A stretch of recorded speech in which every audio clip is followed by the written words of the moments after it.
നമസ്കാരം. ജന്മഭൂമിയിലേക്ക് സ്വാഗതം. വാർത്തകൾ ചുരുക്കത്തിൽ. അർജുൻ ആയങ്കിയെ കൂത്തുപറമ്പ് മജിസ്ട്രേറ്റിന് മുന്നിൽ ഹാജരാക്കി റിമാൻഡ് ചെയ്തു. കണ്ണൂർ സൈബർ പോലീസ് എടുത്ത കേസിലാണ് റിമാൻഡ് ചെയ്തത്. ഇയാളെ തലശ്ശേരി സ്പെഷ്യൽ സബ് ജയിലിലേക്ക് മാറ്റി. ഊന്നുകൽ പോലീസ് നാളെ ഫോർമൽ അറസ്റ്റിലേക്കുള്ള അപേക്ഷ കണ്ണൂർ കോടതിയിൽ നൽകും. അതേസമയം അർജുൻ ആയങ്കി ജാമ്യാപേക്ഷ നൽകില്ലെന്നാണ് ലഭ്യമാകുന്ന വിവരം.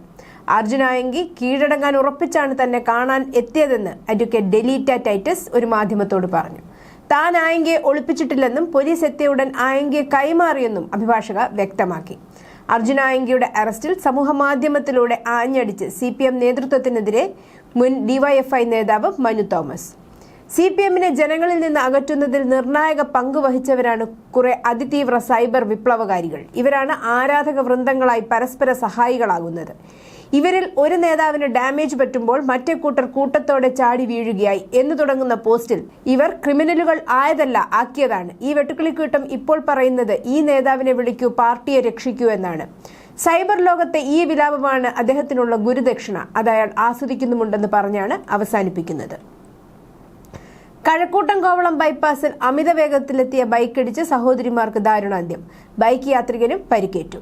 തിരുവല്ലം ഇടയാർ പുതുവൽ പുത്തൽ വീട്ടിൽ ശാന്ത 70 വയസ്സും ഇടയാർ വീട്ടിൽ വിജയമ്മ 63 വയസ്സും എന്നിവരാണ് മരിച്ചത്. ഇന്നലെ രാവിലെ 7ഓടെ തിരുവല്ലത്തെ പെട്രോൾ പമ്പിനും ഇരുമ്പ് പാലത്തിനും സമീപത്തായിരുന്നു അപകടം. തമിഴ്നാട്ടിലെ ആറ്റിങ്കര പള്ളിയിൽ പോകാനാണ് ഇരുവരും എത്തിയത്. തമ്പാനൂർ ബസ് സ്റ്റാൻഡിലേക്ക് പോകാൻ റോഡ് മുറിച്ചു കടക്കുന്നതിനിടെ കോവളം ഭാഗത്തു നിന്നെത്തിയ എൻഫീൽഡ് ബുള്ളറ്റ് ഇരുവരെയും ഇടിച്ചു തെറിപ്പിക്കുകയായിരുന്നു. കടലിൽ കാണാതായ ഗൗതം കൃഷ്ണയ്ക്കായുള്ള തിരച്ചിൽ ഊർജിതമാക്കാൻ കൈത്താങ്ങായി മാതാ അമൃതാനന്ദമയി മഠം. നാവികസേനയുടെ രക്ഷാപ്രവർത്തനങ്ങൾക്ക് സഹായമാകുന്നതിനായി കൊല്ലം അമൃതപുരി എഞ്ചിനീയറിംഗ് കോളേജ് ഗ്രൗണ്ടിൽ ഒറ്റരാത്രി കൊണ്ട് ഹെലിപ്പാഡ് നിർമ്മിച്ച് മഠം നാവികസേനയ്ക്ക് കൈമാറി. കേന്ദ്രമന്ത്രി സുരേഷ് ഗോപിയുടെയും ജില്ലാ കളക്ടറുടെയും അഭ്യർത്ഥനയെ തുടർന്ന് മാതാ അമൃതാനന്ദമയി ദേവിയുടെ നിർദ്ദേശപ്രകാരമാണ് ഈ അടിയന്തര പ്രവർത്തനം ആരംഭിച്ചത്. കടലിൽ ശനിയാഴ്ച രാത്രി വൈകി നിർദ്ദേശം ലഭിച്ചതിനെ തുടർന്ന് മാതാ അമൃതാനന്ദമയി മഠത്തിലെയും അമൃത സർവകലാശാലയിലെയും ജീവനക്കാരും സന്നദ്ധ പ്രവർത്തകരും രാത്രി മുഴുവൻ വിശ്രമമില്ലാതെ പ്രവർത്തിക്കുകയായിരുന്നു. പ്രാദേശിക കരാറുകാരിൽ നിന്ന് ആവശ്യമായ സാധനങ്ങൾ ശേഖരിക്കുകയും ഇന്റർലോക്കുകളും മറ്റ് സാമഗ്രികളും എത്തിക്കുന്നതിനായി ആശ്രമത്തിലെ വാഹനങ്ങൾ രാത്രി മുഴുവൻ തുടർച്ചയായി സർവീസ് നടത്തുകയും ചെയ്തു. ഇന്നലെ രാവിലെ 10-ന് ഹെലിപ്പാഡ് സജ്ജമാക്കി നാവികസേനയ്ക്ക് കൈമാറി. വളഞ്ഞ വഴിയിൽ ഫിറ്റ്നസ് നേടുന്ന വാഹനങ്ങൾക്ക് മൂക്കുകയറിടാൻ സംസ്ഥാനത്ത് ഓട്ടോമേറ്റഡ് വെഹിക്കിൾ ടെസ്റ്റിംഗ് സ്റ്റേഷനുകൾ സജ്ജമാക്കുന്നു. 10 മിനിറ്റ് കൊണ്ട് പരിശോധന പൂർത്തിയാവും. വാഹനത്തിന്റെ റോഡ് സുരക്ഷയും യന്ത്രക്ഷമതയും ഉറപ്പാക്കുന്ന 6 പരിശോധനകളാണ് ATS-ലുള്ളത്. ഇതോടെ ഫിറ്റ്നസ് ടെസ്റ്റിൽ നിന്ന് ഉദ്യോഗസ്ഥരെ ഒഴിവാക്കാം. ആലപ്പുഴയിലെ നൂറനാടും കൊല്ലത്തെ പൂയപ്പള്ളിയിലും ടെസ്റ്റിംഗ് സ്റ്റേഷനുകൾ സജ്ജമാക്കി. നിലവിൽ testing fees automated vehicle testing സ്റ്റേഷനുകളുടെ അക്കൗണ്ടിലാണ് എത്തുന്നത്. ഇത് മോട്ടോർ വാഹന വകുപ്പിന്റെ അക്കൗണ്ടിലേക്ക് മാറ്റാനുള്ള നടപടി പൂർത്തിയാക്കിയാലുടൻ ടെസ്റ്റിംഗ് സ്റ്റേഷൻ പ്രവർത്തനം തുടങ്ങും. മലപ്പുറത്ത് നിന്ന് വൻതോതിൽ അനധികൃത സ്ഫോടക വസ്തു ശേഖരം പിടികൂടിയ സംഭവത്തിൽ നിർണായക അറസ്റ്റ്. കേസിലെ മുഖ്യ സൂത്രധാരനായ ഹാരിസ് TAയെ national investigation agency NIA arrest ചെയ്തു. മഞ്ചേരിയിൽ നിന്നാണ് പ്രതി പിടിയിലായത്. സ്ഫോടക വസ്തുക്കൾ അനധികൃതമായി സംഘടിപ്പിക്കുന്നതിലും വിതരണം ചെയ്യുന്നതിലും ഹാരിസിന് പ്രധാന പങ്കുണ്ടെന്നാണ് NIAയുടെ കണ്ടെത്തൽ. ഇതുമായി ബന്ധപ്പെട്ട് കൂടുതൽ വിവരങ്ങൾ അന്വേഷണ സംഘം പുറത്തുവിട്ടിട്ടില്ല. തിരുവിതാംകൂർ ദേവസ്വം ബോർഡിൽ മുൻ ഭരണസമിതികളുടെ കാലത്ത് 300ഓളം തസ്തികകൾ അനധികൃത നിയമനം നടത്തിയതായി കണ്ടെത്തി. പ്രതിമാസം 60 ലക്ഷമാണ് ഇവരുടെ ശമ്പള ഇനത്തിൽ ബോർഡിന് അധിക ചെലവ്. സന്നിധാന മാസിക എഡിറ്റർ പോലെ ഇല്ലാത്ത ചില തസ്തികകളും നിയമനം നടത്തി. ഇതിനെ കൺസൾട്ടന്റ് ആക്കി മാറ്റുകയും ചെയ്തു. ഡ്യൂട്ടി വ്യവസ്ഥ എന്ന പേരിലാണ് നിലവിലില്ലാത്ത തസ്തികകളിലും നിയമനം നടത്തിയത്. 2024-ൽ സ്റ്റെനോഗ്രാഫർ കം ടൈപ്പിസ്റ്റ് എന്ന ഇല്ലാത്ത തസ്തികയിൽ നിയമനം ലഭിച്ചയാളെ കഴിഞ്ഞ ദിവസം ബോർഡ് പുറത്താക്കി. കഴകം, പഞ്ചവാദ്യം, വാച്ചർ തുടങ്ങിയ തസ്തികകളിൽ നിയമനം ലഭിക്കുന്നവർ 2 മാസത്തിനകം ഭരണസമിതിയെ സ്വാധീനിച്ച് ബോർഡിന്റെ ഓഫീസുകളിലേക്ക് മാറ്റം തരപ്പെടുത്തും. ഡ്രൈവർ, പിയൂൺ തുടങ്ങിയ തസ്തികകളിലേക്കാണ് മാറ്റം. ഇവർക്ക് പകരം ക്ഷേത്രങ്ങളിലെ ജോലിക്ക് ഡ്യൂട്ടി വ്യവസ്ഥയിൽ വീണ്ടും ആളെ നിയമിക്കും. കക്കോടി പാലത്ത് ആനക്കൊമ്പ് വിൽപ്പനയ്ക്കിടെ 6 പേരെ വനം വകുപ്പ് പിടികൂടി. കക്കോടി പാലത്ത് സ്വദേശികളായ അസീൽ, മുഹമ്മദ് റിഹാൻ, താമരശ്ശേരി രാരോത്ത് പരീദ്, കോട്ടയം പാമ്പാടി വിൻസെന്റ്, തിരുവനന്തപുരം തോന്നയ്ക്കൽ ദിൽഷാദ്, തിരുവനന്തപുരം പാറച്ചിറ സുധീർ എന്നിവരെയാണ് കോഴിക്കോട് ഫ്ലൈയിംഗ് സ്ക്വാഡിന്റെയും താമരശ്ശേരി റേഞ്ചിന്റെയും സംയുക്ത ഓപ്പറേഷനിൽ ഞായറാഴ്ച പിടികൂടിയത്. അർജുൻ ആയങ്കിക്ക് വേണ്ടിയുള്ള തിരച്ചിലിന് പിന്നാലെ കോഴിക്കോട് നഗരത്തിൽ ഗുണ്ടാ ബന്ധമുള്ളവരെ പിടികൂടി പോലീസ്. പോലീസിന്റെ ഗുണ്ട റൌഡി പട്ടികകളിൽ ഉൾപ്പെട്ട 25 പേരെയാണ് വിവിധ സ്റ്റേഷനുകളിലായി ശനിയാഴ്ച രാത്രിയും ഞായറാഴ്ചയുമായി അറസ്റ്റ് ചെയ്തത്. ശബരിമലയിലെ നെയ് ക്രമക്കേടിൽ മുൻ ദേവസ്വം പ്രസിഡന്റ് PS പ്രശാന്തിനും അജികുമാറിനും നിർണായക തിരിച്ചടിയാകുന്ന രേഖകൾ വിജിലൻസ് പ്രത്യേക അന്വേഷണ സംഘത്തിന് ലഭിച്ചതായി വിവരം. നിലവിലെ ടെൻഡർ റദ്ദാക്കി മിൽമയിൽ നിന്ന് നേരിട്ട് നെയ് വാങ്ങാൻ നിർദ്ദേശിച്ച് PS പ്രശാന്ത് സ്വന്തം കൈപ്പിടിയിൽ തയ്യാറാക്കിയ രേഖയാണ് അന്വേഷണ സംഘത്തിന് ലഭിച്ചതെന്നാണ് വിവരം. ദേവസ്വം കമ്മീഷണറുടെ ശക്തമായ എതിർപ്പ് മറികടന്നാണ് മിൽമയിൽ നിന്ന് നേരിട്ട് നെയ് വാങ്ങാനുള്ള തീരുമാനമെടുത്തതെന്നാണ് രേഖകളിൽ നിന്ന് വ്യക്തമാകുന്നത്. കൂടാതെ ശബരിമല നെയ് ഇടപാടിൽ ക്ഷീരസഹകാരിയും മുൻ ദേവസ്വം ബോർഡ് ജീവനക്കാരനുമായ വ്യക്തി ഇടനിലക്കാരനായി പ്രവർത്തിച്ചതായും വിജിലൻസ് കണ്ടെത്തൽ. ഇയാൾ വഴിയാണ് ബോർഡിലെ ഉന്നതർ മിൽമയിലെ ചില ഉദ്യോഗസ്ഥരുമായി ഗൂഢാലോചന നടത്തിയത്. ഇയാൾ ഉയർന്ന പദവികൾ വഹിച്ചിട്ടില്ലെങ്കിലും ബോർഡിലെ ഉന്നതരുമായി അടുത്ത ബന്ധമാണുള്ളത്. ക്ഷേത്ര ജീവനക്കാരനായി തുടങ്ങി ഓഫീസറായി വിരമിച്ച ഇയാൾ പിന്നീട് തിരുവനന്തപുരം മേഖലാ യൂണിയന്റെ പ്രധാന ചുമതലയിലെത്തി. ശബരിമല നെയ് ഇടപാടിൽ ടെൻഡറിൽ പങ്കെടുത്തവരെ ഒഴിവാക്കി പങ്കെടുക്കാത്ത മിൽമയ്ക്ക് ടെൻഡർ നൽകാൻ ഇടനിലക്കാരനായി പ്രവർത്തിച്ചു. മിൽമ MD അറിയാതെ ബോർഡിലെ ഉന്നതരുമായി ചർച്ച നടത്തിയാണ് കരാർ ഉറപ്പിച്ചത്. ടെൻഡറിൽ ഏറ്റവും കുറഞ്ഞ തുക രേഖപ്പെടുത്തിയ കുങ്കുമരാജ് ഡയറിയെ ഒഴിവാക്കി മിൽമയിൽ നിന്ന് വാങ്ങിയത് ഗൂഢാലോചനയുടെ ഭാഗമായിട്ടാണ്. ഇയാളുടെ ബാങ്ക് അക്കൗണ്ടുകൾ പരിശോധിക്കും.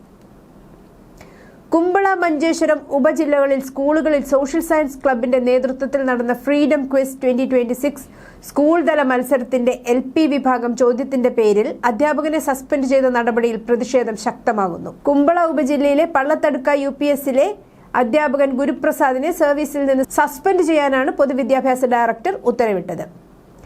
+1 പ്രവേശനവുമായി ബന്ധപ്പെട്ട് സ്കൂൾ വിഷയമാറ്റത്തിൽ അലോട്ട്മെന്റ് ലഭിച്ചവർക്ക് തിങ്കളാഴ്ച പകൽ 11 മുതൽ ചൊവ്വാഴ്ച വൈകിട്ട് 4 വരെ പ്രവേശനം നേടാം. 7380 പേർക്കാണ് മാറ്റം ലഭിച്ചത്. 5829 പേർക്ക് സ്കൂൾ മാറ്റവും 1551 പേർക്ക് കോഴ്സ് മാറ്റവും ലഭിച്ചു. രണ്ടാം സപ്ലിമെന്ററി അലോട്ട്മെന്റിന് ശേഷമുള്ള ഒഴിവുകൾക്കാണ് അലോട്ട്മെന്റ് പരിഗണിച്ചത്. കഴിഞ്ഞ ദിവസങ്ങളിൽ മഴക്കെടുതിയിൽ വലഞ്ഞ കേരളത്തിൽ മഴ കുറയുന്നു. ഇന്നു മുതൽ ഒരു ജില്ലയിലും ശക്തമായ മഴ മുന്നറിയിപ്പില്ല. വ്യാഴാഴ്ച വരെ നേരിയതും മിതമായതുമായ മഴയ്ക്ക് സാധ്യതയെന്ന് കേന്ദ്ര കാലാവസ്ഥാ വകുപ്പ് അറിയിച്ചു. അതിനിടെ ഇന്ന് മണിക്കൂറിൽ 40 മുതൽ 50 കിലോമീറ്റർ വരെ വേഗത്തിൽ ശക്തമായ കാറ്റിന് സാധ്യതയുണ്ടെന്നും കേന്ദ്ര കാലാവസ്ഥാ വകുപ്പ് അറിയിച്ചു. ശക്തമായ കാറ്റിൽ മരങ്ങൾ കടപുഴകിയും ചില്ലകൾ ഒടിഞ്ഞു വീണും അപകടങ്ങൾ ഉണ്ടാകാനുള്ള സാധ്യതയുണ്ട്. അതിനാൽ ജാഗ്രത പാലിക്കണമെന്നും മുന്നറിയിപ്പിൽ പറയുന്നു. മോശം കാലാവസ്ഥയെ തുടർന്ന് മീൻപിടുത്തത്തിന് പോകാൻ പാടില്ല. തിരുവനന്തപുരം, കൊല്ലം, ആലപ്പുഴ, തൃശൂർ തീരങ്ങളിൽ കടലാക്രമണത്തിന് സാധ്യതയുണ്ടെന്നും മുന്നറിയിപ്പിൽ പറയുന്നു. പോലീസിനെ ആക്രമിച്ച് രക്ഷപ്പെടാൻ ശ്രമിക്കുന്നതിനിടയിൽ കഴിഞ്ഞ ദിവസം പിടിയിലായ അന്തർ സംസ്ഥാന ലഹരി സംഘത്തിലെ കണ്ണി സാഖേഷ് കൂമ്പാളിയുടെ കൂട്ടുകച്ചവടക്കാരനായ കിക്ക് ബോക്സർമാരും ഉണ്ടെന്ന് കണ്ടെത്തൽ. ഇതോടെ നഗരത്തിലെയും പരിസരത്തെയും ചില ബോക്സർമാരെ കേന്ദ്രീകരിച്ചും പോലീസ് അന്വേഷണം തുടങ്ങി. തമിഴ് സിനിമയിലെ റോളക്സ് എന്ന കഥാപാത്രത്തിന്റെ മാതൃകയിൽ ഡോൺ എന്ന പ്രതിച്ഛായ സൃഷ്ടിച്ച് സാമൂഹിക മാധ്യമങ്ങളിൽ സജീവമായി ഇയാളുടെ കൂടെ യുവതികൾ ഉൾപ്പെടെ 200ഓളം പേർ ലഹരി വിൽപ്പനയുടെ കണ്ണികളായിട്ടുണ്ടെന്നാണ് പോലീസിന് ലഭിച്ച വിവരം. സർക്കാർ ആശുപത്രികളിലും മെഡിക്കൽ കോളേജുകളിലും രോഗിക്ക് മരുന്നു മാത്രമല്ല മാന്യമായ പെരുമാറ്റവും ആശ്വാസം പകരുമെന്ന് ഓർമ്മിപ്പിച്ച് ആരോഗ്യവകുപ്പ് രോഗികളോടും കൂട്ടിരിപ്പുകാരോടും ചില ജീവനക്കാർ മോശമായി പെരുമാറുന്നുവെന്ന പരാതി ആവർത്തിക്കുന്ന സാഹചര്യത്തിലാണ് ജീവനക്കാരുടെ ആശയവിനിമയ ശേഷിയും സേവന മര്യാദയും മെച്ചപ്പെടുത്താൻ പ്രത്യേക പരിശീലനത്തിന് ആരോഗ്യവകുപ്പ് പദ്ധതി തയ്യാറാക്കിയിരിക്കുന്നത്. രോഗി സൗഹൃദ സേവനം ഉറപ്പാക്കുകയാണ് ലക്ഷ്യം. മെഡിക്കൽ ഓഫീസർമാരെ നിർബന്ധിത പരിശീലനത്തിൽ നിന്ന് ഒഴിവാക്കിയിട്ടുണ്ട്. 6 വനിതാ ഗുസ്തിക്കാർ സമർപ്പിച്ച ലൈംഗിക പീഡന കേസിൽ മുൻ റെസ്ലിംഗ് ഫെഡറേഷൻ ഓഫ് ഇന്ത്യ മേധാവി ബ്രിജ് ഭൂഷൺ ശരൺ സിംഗിനെതിരായ ആരോപണങ്ങൾ തെറ്റായതും കെട്ടിച്ചമച്ചതും രാഷ്ട്രീയ പ്രേരിതവുമാണെന്ന് തോന്നുന്നു ആഴത്തിലുള്ള ഗൂഢാലോചനയുടെ ഭാഗവുമാണ് എന്ന് ഡൽഹി കോടതി തിങ്കളാഴ്ച നിരീക്ഷിച്ചു. മുൻ BJP MPയെ കുറ്റവിമുക്തനാക്കി.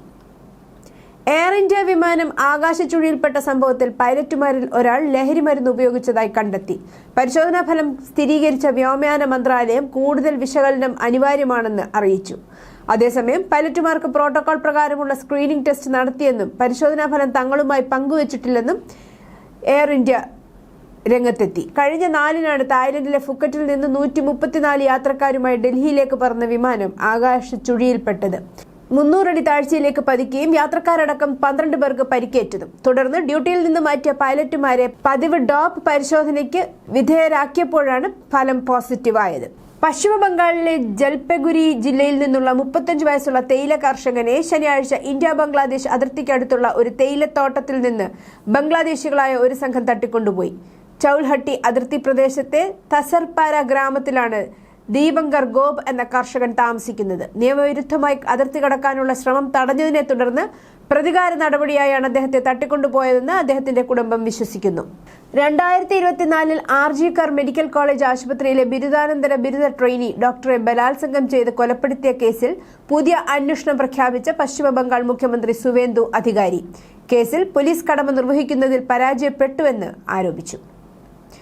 ഞായറാഴ്ച വൈകുന്നേരം ചൈനയുടെ കിഴക്കൻ തീരത്ത് ചുഴലിക്കാറ്റ് ആഞ്ഞടിച്ചതിനെ തുടർന്ന് 3 ലക്ഷത്തിലധികം ആളുകളെ മാറ്റിപ്പാർപ്പിക്കേണ്ടി വന്നു.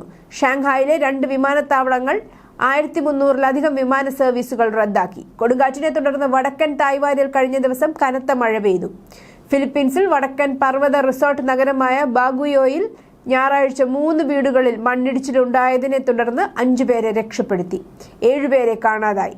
ഡോൾഫിൻ ശക്തി പ്രാപിച്ച ദിവസങ്ങളോളം പെയ്ത കനത്ത മഴയാണ് മണ്ണിടിച്ചിലിന് കാരണമായതെന്ന് അധികൃതർ പറഞ്ഞു. ഇറാനിയൻ പരമോന്നത നേതാവ് മുജ്തബ ഖമേനിയുടെ ആരോഗ്യത്തെക്കുറിച്ചുള്ള ഊഹാപോഹങ്ങളും പൊതുജനങ്ങളുടെ കാഴ്ചപ്പാടിൽ നിന്ന് ദീർഘകാലമായി വിട്ടുനിൽക്കുന്നതും തുടരുന്നതിനിടയിൽ ഭാവിയിൽ അദ്ദേഹത്തിന്റെ പുതിയ ദൃശ്യങ്ങൾ പുറത്തുവിടുമെന്ന് ഇറാൻ അധികൃതർ സൂചന നൽകി.